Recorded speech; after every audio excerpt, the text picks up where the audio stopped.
कल कारगिल दिवस था और कल कारगिल दिवस पर हम अपने शहीदों को याद करते हैं। उसी प्रकार से जेएनयू जैसी यूनिवर्सिटी, जहां के वाइस चांसलर ने मांग की कि मेरे को अपने क्षेत्र में डिस्प्ले के लिए एक टैंक दे दीजिए, तो उसको विवाद बना दिया कुछ लोगों ने।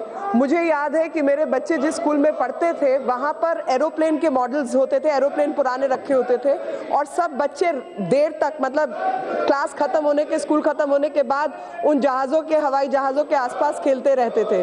बड़े हो गए तो एयरफोर्स स्टेशन के जितने जहाज डिस्प्ले पे हैं वो देखने आते थे।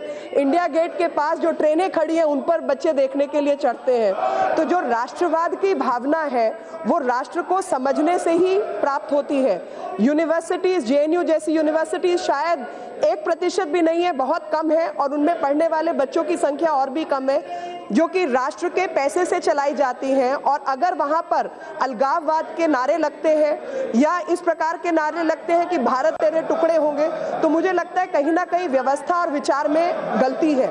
और उस व्यवस्था और विचार को सुधारने का अगर कोई व्यक्ति उस पर विचार करता है जो कि वहां के खुद के वाइस चांसलर हैं, तो वो राष्ट्रवाद का मुद्दा बना दिया जाता है। जो कि कुछ चीजें ऐसी मेरे को लगती है कि ऐसी होनी चाहिए कि एक कोई पुराना गाना है कि बड़ी मुश्किल से लाए हैं ये कश्ती निकाल के, बच्चों इसे रखना संभाल के।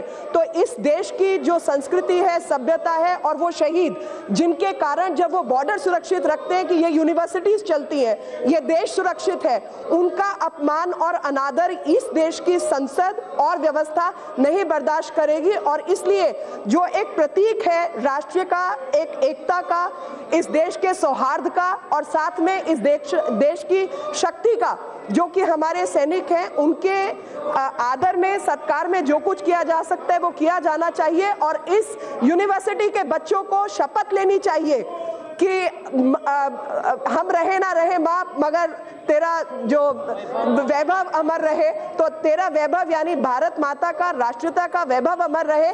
ऐसी यूनिवर्सिटी से भविष्य के नागरिक उत्पन्न हो, यही मेरी कामना है। जय हिंद, जय।